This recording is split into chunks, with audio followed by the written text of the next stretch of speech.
ఈరోజు దేశవ్యాప్తంగా భారతీయ జనతా పార్టీ కార్యక్రమాలన్నీ కూడా ఎన్నికల కార్యక్రమాలు ఇంచుమించు ప్రారంభించడం జరిగింది.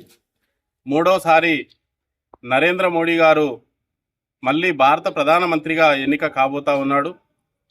400 సీట్లకు పైగా ఈసారి భారతదేశంలో ఎంపీ సీట్లు గెలిచి మూడోసారి అధికారంలోకి బీజేపీ రావడం కోసము నరేంద్ర మోడీ గారు ఇచ్చినటువంటి నిజాయితీ గల పరిపాలననే ఈ దేశ ప్రజలు చూసి నరేంద్ర మోడీ గారి నిజాయితీని గమనించి మళ్ళీ నరేంద్ర మోడీ గారికి పట్టం కట్టాలని చెప్పేసి దేశ ప్రజల ఆలోచనలో ఉన్నారు.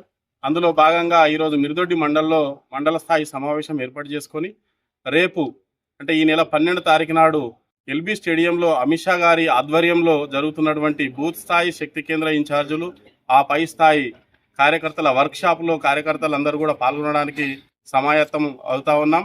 ఇక్కడ నుంచి రేపు పెద్ద ఎత్తున రేపు 2 గంటలకు జరగబోయేటువంటి కార్యక్రమంలో అందరం పాల్గొని ఆ కార్యక్రమాన్ని విజయవంతం చేయడం కోసము ఈ మిర్దొడ్డి మండల కార్యకర్తలందరం కూడా సమాయత్తం అవుతా ఉన్నాం. ఈరోజు మిర్దొడ్డి గ్రామంలో రేపు జరగబోయే మీటింగ్ కోసం చిన్న మీటింగ్ చేయించుకోవడం జరిగింది.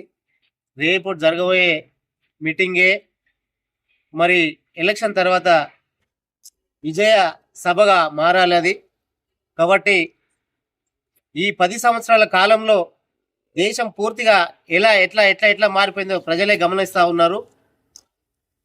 370 అదొకటి, మహిళా రిజర్వేషన్, అయోధ్య రామ మందిరం, కాశీ ప్రక్షాళన, మరి ఇప్పుడు ఏదైతే కాశీలో ఉన్నటువంటి కాశీ విశ్వనాథుని యొక్క దేవాలయం కూడా అది కూడా పూర్తి అవుతుంది. ఫిర్ మోడీ సర్కార్ అని చెప్పేసి దేశం మొత్తం ప్రజల ఆలోచన బాగా ఉంది.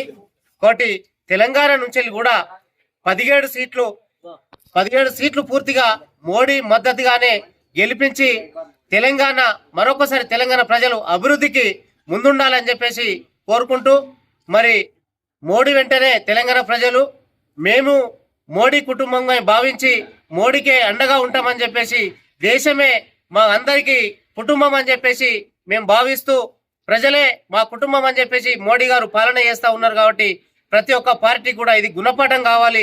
ఎవరు కూడా మాట్లాడొద్దు. మోడీ విషయం ఎవడు మాట్లాడినా అది పొరపాటే. కాబట్టి కంపల్సరీగా మోడీ సర్కారే వస్తుందని చెప్పేసి మేము భావిస్తా ఉన్నాం. ఈరోజు మిర్దొడ్డి మండల కేంద్రంలో స్థానిక రామాలయ కళ్యాణ మండపంలో బీజేపీ మిర్దొడ్డి మండల కార్యక సమావేశం బూత్ అధ్యక్షులు సెక్రటరీ ఇన్ఛార్జ్ సమావేశం జరిగింది. ఈ సమావేశం ముఖ్య ఉద్దేశం ఏంటంటే రాబో ఎన్నికలలో పార్లమెంట్ ఎన్నికలలో మరోసారి హైట్రిక్ గా ప్రధానమంత్రి మోడీ గారిని ఎన్నుకోవాలి. అందులో భాగంగానే ఈరోజు మెదక్ పార్లమెంటు మా రగన్న గారికి టికెట్ కన్ఫర్మ్ అవుతుంది. ఆయన పెద్ద ఎత్తున గెలుపు ఖాయమవుతుంది. కాబట్టి ఇక్కడ ఉన్న కార్యకర్తలందరం మేము సమిష్టిగా పనిచేసి మరోసారి ఇక్కడ మెదక్ పార్లమెంటు మేము మోడీ గారికి బహుమతి ఇచ్చి ఇక్కడ జరిగే అభివృద్ధి కార్యక్రమాలలో మేము పాల్పంచుకోవడం కోరుతా ఉన్నాం. అలాగే ఇప్పుడు దేశ విషయంకి వస్తే దేశ భద్రత కావచ్చు, దేశ ప్రజలు సుభిక్షంగా ఉండాలంటే మన మోడీ గారు ప్రధానమంత్రి కావాలని అందరూ కోరిక ఉన్నది. అందరూ కూడా ఎప్పుడు నోటిఫికేషన్ పడుతుంది, ఎప్పుడు మోడీ గారికి ఓటేయాలని అందరూ ఎదురు చూస్తున్నారు. ఎందుకంటే 10 ఏళ్ల నుంచి కానీ ఈయన వచ్చిన తర్వాతనే ఆర్టికల్ 370 జమ్మూ కాశ్మీర్ రద్దు చేసిండు. అలాగే మహిళా రిజర్వేషన్ బిల్లు కావచ్చు, 33% 100 మందిలో 33 మంది మహిళలను 33% మహిళా బిల్లు పెట్టి మన మహిళలకు ఆయన వెన్నుబారు చేసిండు. అలాగే త్రిబుల్ తలాక్ బిల్లు కూడా తీసి మన ముస్లిము మన సోదరిమణులకు వారికి స్వేచ్ఛ హక్కు కల్పించిండు. అలాగే 500 ఏళ్ల కళ మన రామరాజ్యం మన అయోధ్యలో భవ్య రామ మందిర నిర్మాణాన్ని మన మోడీ గారు నిర్మించారు. కాబట్టి ఇవన్నీ దృష్టిలో పెట్టుకొని అందరూ దేశ ప్రజలందరూ అలాగే మిర్దొడ్డి ప్రజలందరూ ఒక్కసారి కమలం పువ్వు గుర్తు మీద ఓటేసి మనకు మోడీ నాయకత్వాన్ని బలపరిచేందుకు కోరుతా ఉన్నాం.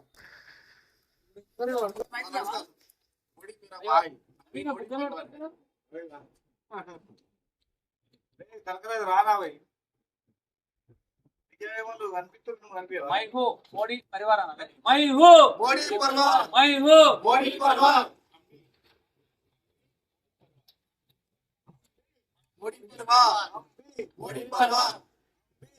పరివార్